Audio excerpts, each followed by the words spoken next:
I'm now switching my team to some fancy work platform that somehow knows exactly how we work. And its AI features are literally saving us hours every day. We're big fans. And just like that, teams all around the world are falling for Monday.com. With intuitive design, seamless AI capabilities, and custom workflows, it's the work platform your team will instantly click with. Head to Monday.com, the first work platform you'll love to use. In golf, precision is everything, on and off the course. PGA of America chose advanced 5G solutions from T-Mobile for Business for smooth operations and seamless transactions. Together, we enhance ticketing and concessions for better fan experiences from gate to green. This is pro-level efficiency. This is PGA of America with T-Mobile for Business.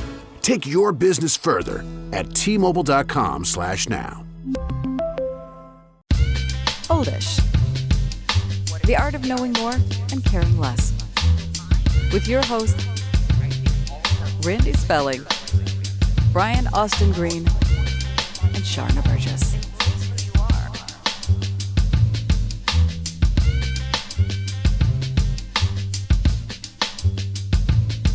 Hey everybody, welcome back to another episode of Oldish. This is a fun one for us. So we had a guest on Monday, Morgan, who really kind of took us through finances a little bit and really gave us, I think, a better sense of what to do with our lives and sort of how to handle it and take the stress out of it a little bit. So we want to continue the conversation with the three of us with that.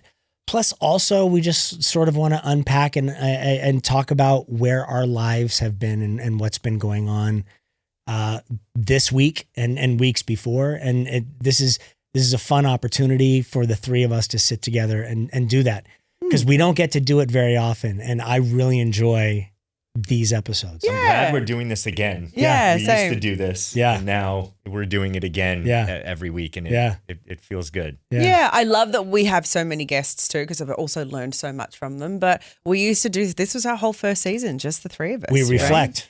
And it was super fun that way. So I love getting to hang with you guys. But to kick us off, though, that episode with Morgan Housel was phenomenal. I love the way he looks at talking about finance and money with telling stories. I'm a storyteller. I can digest stories. I love that information. When I try and sit and read a finance book, like, was it? It's German. Think Like a Freak. Think Like a Freak. I tried to read Think Like a Freak. I could not get through it. My eyes would just close. But the way that Morgan speaks and the way he discusses things, I'm really excited to get into his book, The Psychology of Money, because I resonated with so much of what he was saying. I was also hearing myself in the things he was describing. We always talk about that just with our show in general. Like, we feel like we reach people in a much more organic and better way if we are sharing our experiences within these topics. So people are learning by example more so than us just giving them information constantly, because that can start to feel overwhelming and a bit mundane. And if my brain turns off with that, compared to if I'm hearing a story from somebody, or a story they heard, or a story they experienced, then I'm much more able to take that information in and reflect on my own life and see the things that seem similar. Yeah. And we're figuring it out too. It's messy. A lot of these things we're learning and it's messy too. So I was curious in terms of finances and money mindset, psychology behind it. What did you feel when Morgan was talking about certain things? Was there anything that you started to feel, oh, this is doable, or seeing a different path or a different road? There was actually two things that stuck out for me. One relates to what you just asked, and another one just popped in my head. So the first one is, it's totally doable. I am a person that understands how much practicing gratitude changed my life. And when I'm deep in the practice of that, I very rarely think about how much is coming in. I'm not needing more and more and more all the time. I'm very happy with my life. So I understand the being happy with what you have and living within your means and working on the mental health side of it. I so relate to the things that he was saying about finding happiness with where you're at. But there was something that he said that I was like, oh, because I grew up with a terrible relationship with money, watching my dad and the way that he would spend. And I was a little bit like that in the beginning when he talked about It's the nature versus nurture thing. Right. And he was like, yeah, if you're bad at it, you'll probably always be bad at it. And I was like, what do you mean? That's not good news. That was really deflating. Yes. But there was something about that. He talked a lot about freedom and independence. And I think both of the things that you brought up converge in this freedom. Like, be grateful in what you have, because if you don't want more, there's a freedom in that. Like, hey, this is the food that I have on my plate. Because you're never going to get to the end of that wanting and more and more and more. It's never enough. It never fills that space that you're trying to fill with it. So then it just becomes disappointing. Right.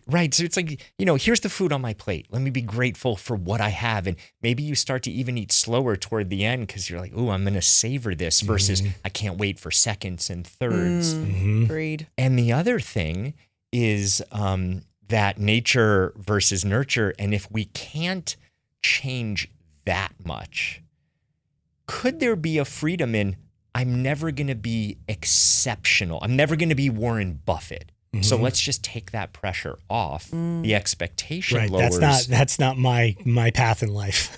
Right. But then there's Rodney, the janitor, who saved and invested. And if Rodney could do it, could we? Couldn't we? Like the $20 a week. Okay, so here's a question for both of you. If you could save $100 a week, let's say, right? For some, that might be 10, it might be 20, it might be 5. If you could save $100 a week, what would you do with that $100 let's say then it's $400, $500 a month, right? What would you do with that? We talk about all the time, like we have what we're saving towards, we have what goes into our joint house account, like we have different things. And then we talk about the projects we want to do in our house or the vacations that we want to take. And so then we, again, add to that conversation of like, all right, so this money that I'm earning here, we're going to put that in the pot for this and we're going to save that for that. And so we try and do it, like, so to speak, in what you're saying of putting that money towards a goal of something but it is generally bettering the life of our family within our home or spending time with each other going on a vacation.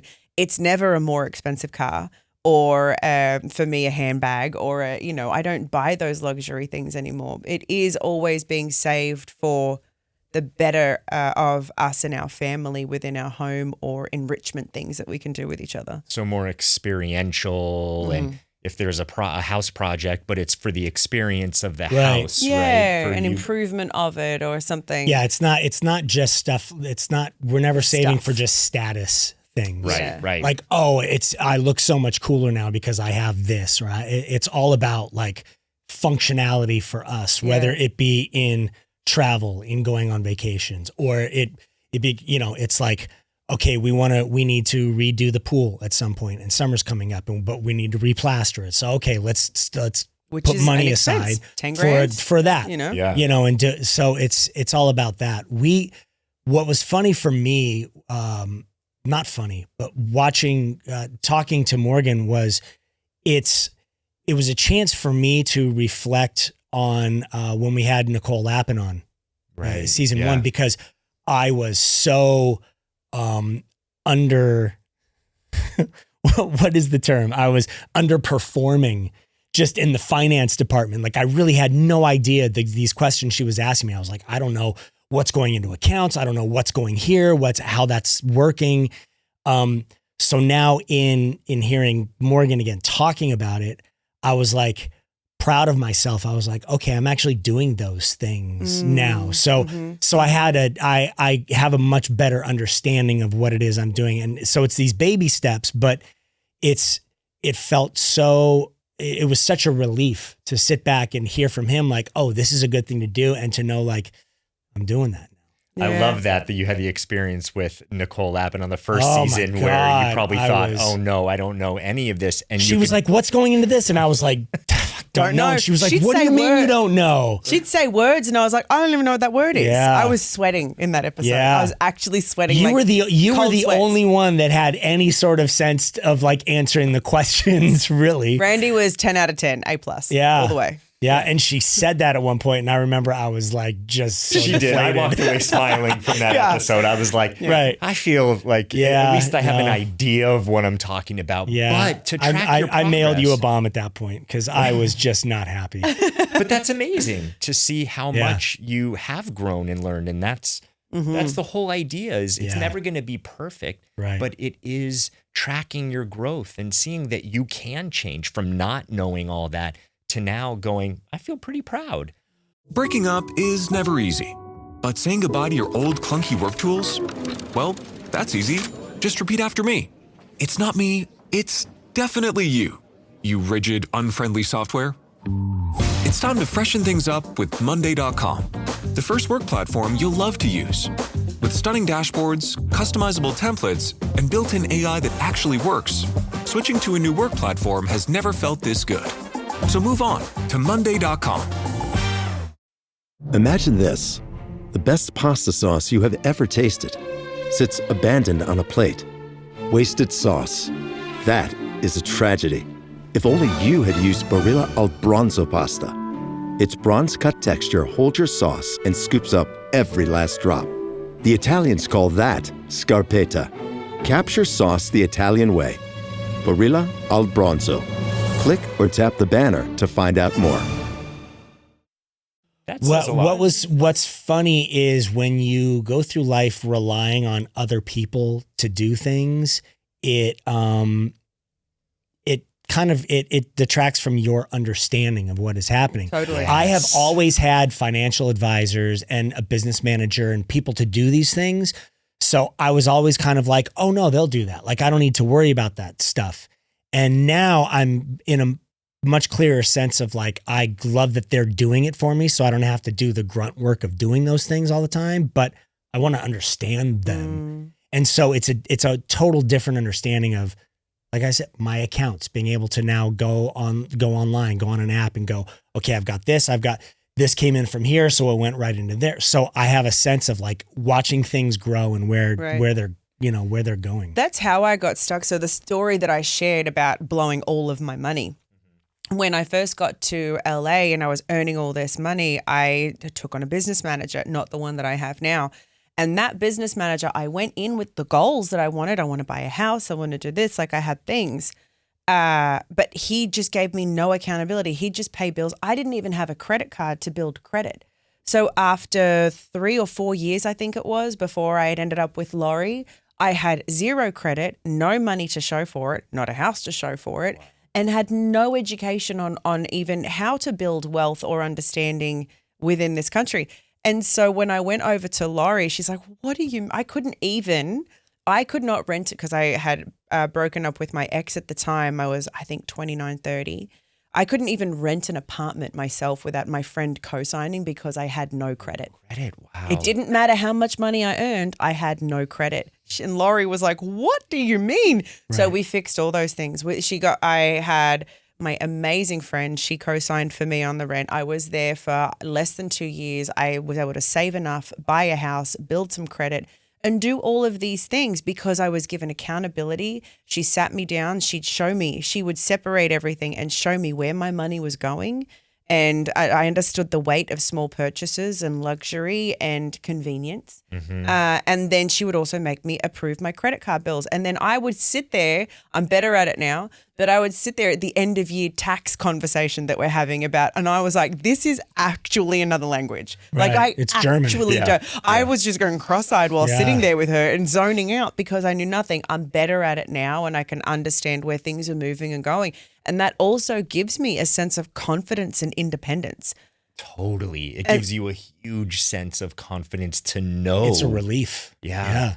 You feel like you have control over something that has seemed so my finances seemed so out of control for so long. I was like, I don't even know where to begin in these conversations. Like, just talk to her. She knows what's going on. And it's the worst feeling in the world because you want to know when you're working so hard to make money, you want to know what's going where, what you have, what you want to save, what you want to have a sense of accountability for it all. And when you don't, it's just maddening because it becomes this world where you're like, I don't know the first thing about this. I don't.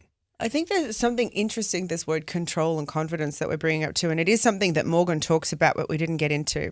A lot of us can feel like we have no control, especially when you go to work for someone else. Your hours are set for you. You have bills that come in. You feel like you have no control. But saving that $20 a week, $20 a month is something you can control. Mm-hmm. Even if it's $5, you can control and have the confidence that you are doing that every month and it's going towards something. And it really, even if it's a small amount, it all compounds. Like it all adds up to something, just like my spending added up to hundreds of thousands of dollars.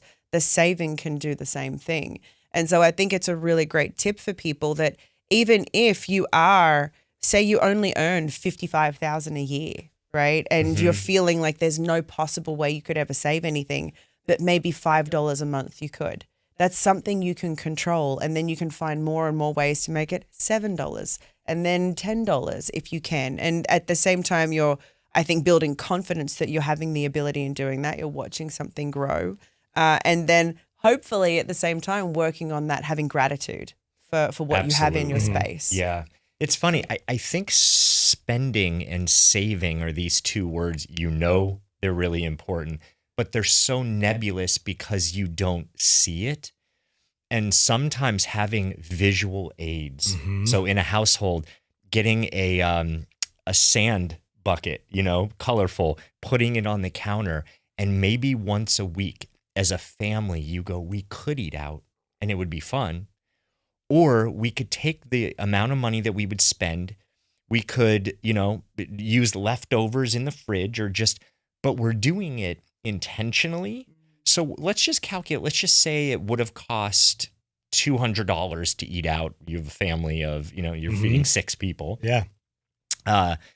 And eating at home and maybe buying something at the store, it's going to cost $80. So you take $120 and you go, we're going to write that down, and you all get to put it in the savings bucket.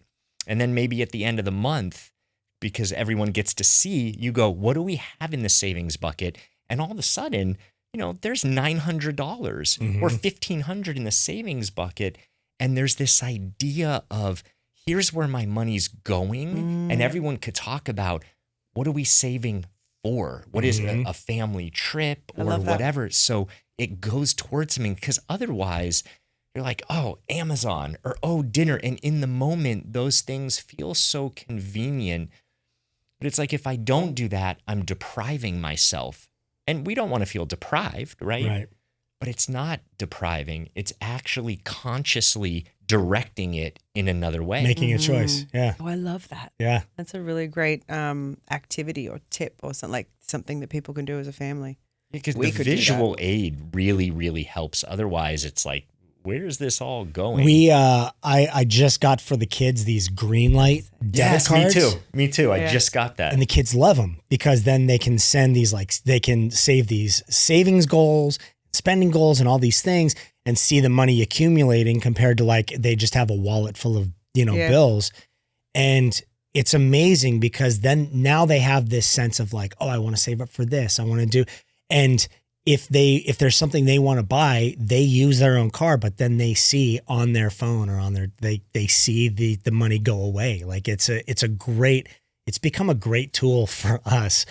I would suggest to anyone, any family, if you can, green light debit cards are fantastic. Yeah. Yeah, absolutely. I see the way it lights up our kids. Yeah. And it's really cool. They are so on top of it now, and they check them every single day. Yeah. And the confidence and the control that we're talking about, that's what you're giving to them by doing that, is going, well, how much do I have? Do I really want to buy that pair of shoes? Yeah. Or what if I wait till next month? And they can manage that. Mm-hmm. Do they talk to you about that? Oh, I only have this amount. And yeah, they talk to us about all of it.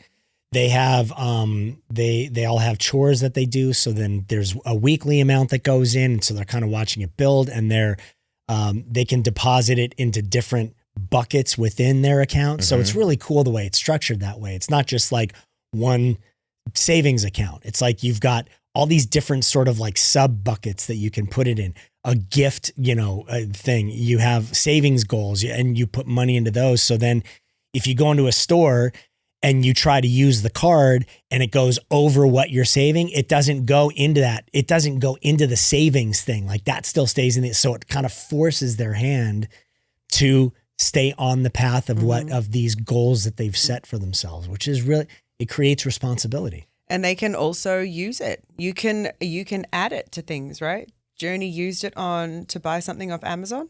Yeah. Oh, yeah. It's a debit card. So he has on his VR, like he can buy games and things, and I will get I'll get these alerts on my phone that are like, Journey just spent $24 on blah blah blah. So I know where he's spending, and I can go then into the app and I can see where it's going and what he spent. But it's great because he really has a sense of like, if I want these things, I've got to use my own money that, again, used to be all like wadded up and kind of he had a little wallet, but it's like, you can't, the days of using cash. Right. It's so, they were always coming to me with like a stack of cash going, here, I really need this. And so it was like $49. I was like, what do I do with it? Like now I've got to go deposit this into, there's a whole thing. Yeah. Now it's like they are more current with the times of what shopping has become. It's helping them understand the value. Like Journey, for example, he bought this plushie. He's still obsessed with them, loves them. And he's like, oh my God, it was $24, but it was $24 of his own money. He nurses that thing like a baby. Yeah. No stitch is going to come undone. Yeah, no, is like. His value for things that he bought himself, all of a sudden it's all going up compared to when you just buy stuff for your kids. They just destroy it. They think like, oh, you'll just buy me another one. Exactly. It's like, no, exactly. You spent your own money on it. Yeah. Don't mess it up because you're going to have to spend your own money to replace it. It's been really great for our kids. Good. I think it's great that you're doing that. It's been invaluable. What's worse than an ad interrupting your favorite music or podcast? That uninspired coffee you've been drinking while working, which is why Flavia is elevating your everyday coffee experience. Now you can enjoy cafe-quality beverages like coffee, tea, frothy lattes, and creamy hot chocolate made right in your home office, actual office, or wherever you want to upgrade your mug with bold, delicious flavors. Visit Flavia.com to shop the collection of machines and beverages now. This episode is brought to you by LinkedIn. Psst, healthcare pros, word's out, and it's too good to keep quiet. Look, LinkedIn is revolutionizing job hunting, making it possible to search by specialty, shift preference, and salary. Endless scrolling is out. Whether it's a mental health therapist or dental hygienist, finding the perfect role is faster and easier than ever. Head to linkedin.com/healthcare and start your search today. Talk to this bigwig financial guy, manages a lot of money, and I was picking his brain and asking him some questions. And I said, where's the first step to start when it comes to kids in terms of teaching them about money? Mm-hmm. And he said, philanthropy. And I thought he was going to say, you teach them about saving. And he said, philanthropy. And I said, more? Yeah. And he said, kids also need to see outside of themselves and to think of money in the sense of it's a currency, and it can do good for yourself, for your family, but it can do good for other people as well. And to not have that be detached. That's amazing. Can I share briefly about my story with money? Yeah, please. Sure. Okay. Because you both were talking about business manager and money manager. So you know how I grew up. I mean, I grew up in a very affluent family. And up until 18, my dad would, hand me, when I was little, he'd hand me a 20 if I was going to the movies or something. It got a little bit more as time, went on and things got more expensive. Yeah. But my parents also had a credit card, and I didn't think anything of it. I would go out to dinner, and I wouldn't go crazy, but I would go out with a friend and, use the credit card and sort of put it back in the slot that it was in. And when I was 18, everything switched over into my name, and it was no more grabbing my parents' credit card. And I remember then sitting down with my business managers. I had a business manager, accountant, and it was foreign to me. I couldn't understand anything that they were saying. I kind of felt bad about myself, but I kind of didn't care because I was an actor and I was making money, and I was like, I'm 18 and I'm making $400,000 a year, and this is great. And I didn't watch all of it as closely as I should have. And then I kept doing those meetings once or twice a year. They would give me the handout and I'd look it over, and I just saw the bottom line. I was like, hey, I'm doing okay. Right. No reason to worry. Yeah. And then we got into later on when I started becoming a little bit more responsible, approving my credit cards, like you said, and going over the charges. And then I started to learn a little bit more and become more worried as I saw my money going down because I wasn't making as much. And then it came a time where I couldn't have the business manager anymore. It was just too much monthly.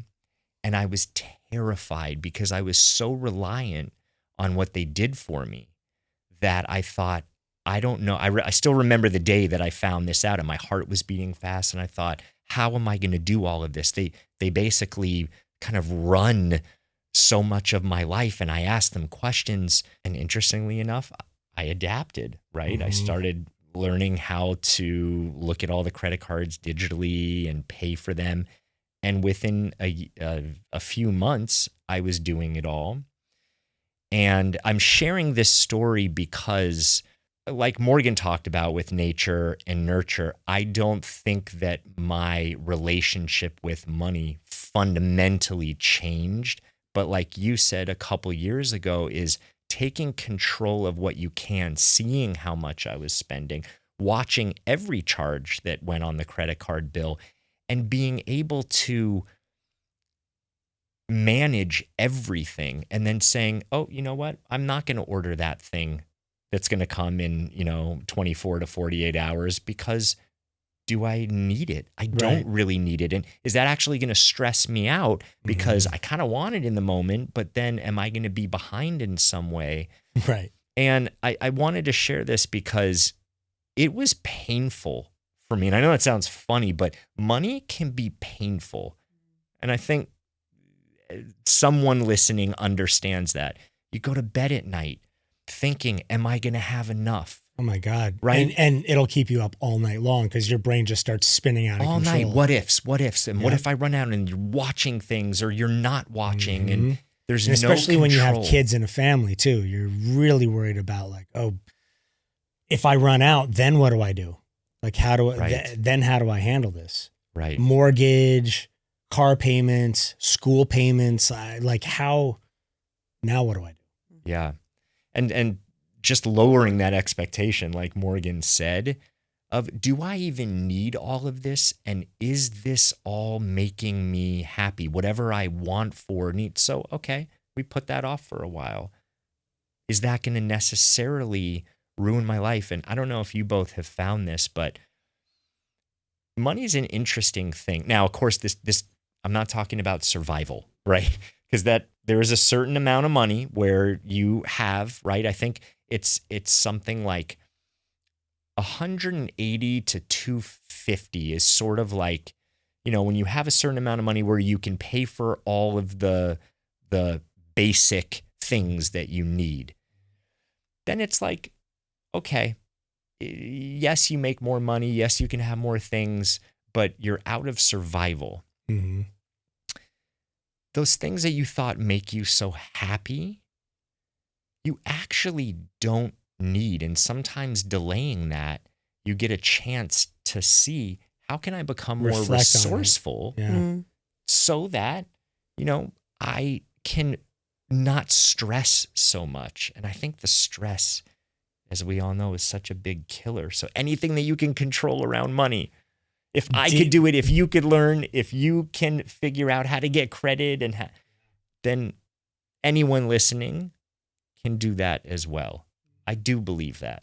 I'd love to hear your money stories. If you want to write in, if you want to include a post, social, let us know where you're at with this, and A, your takeaways, and B, what is one small difference that you can make? Because we're sharing our stories in the hopes that something that we are sharing triggers you to make one small change so you can feel more in control. What's something you heard less? that was like a light bulb moment for you? I think like people have those little aha moments. Yeah. I'm so curious especially after episodes like this, of like, what were those things? Mm-hmm. Because we all have them. I had it with Nicole Lappin. I got out, we got out of that episode and I was like, oh man, I want to start reading and making sense of my life, financially. And speaking of which, Nicole Lappin is another episode that we did a few seasons ago. But if you are interested in hearing more of a money conversation, she gets into like Roth IRAs and prenups. Yeah. She is amazing. So you can go ahead and you can search that episode if you want to go and check that one out too, because it is a really good one. Yeah. You'll hear Brian and I fumbling around questions that we had no idea what they were. Yeah. It's probably a good time for you to listen to. But once again, thank you so much, everyone, for tuning into Oldish. We love having you guys hang out with us, and we will see you on the next one. Thanks, everyone. Bye, everyone. I just wanted to take a moment to let you know that you don't have to navigate life alone. If there's something hard that you're dealing with or you're just ready for a change, then reach out to me at randyspelling.com, or you could DM me on Instagram, also at randyspelling. And if I can help you, I will. If there's a resource that I can share with you, I will also do that as well. Thanks.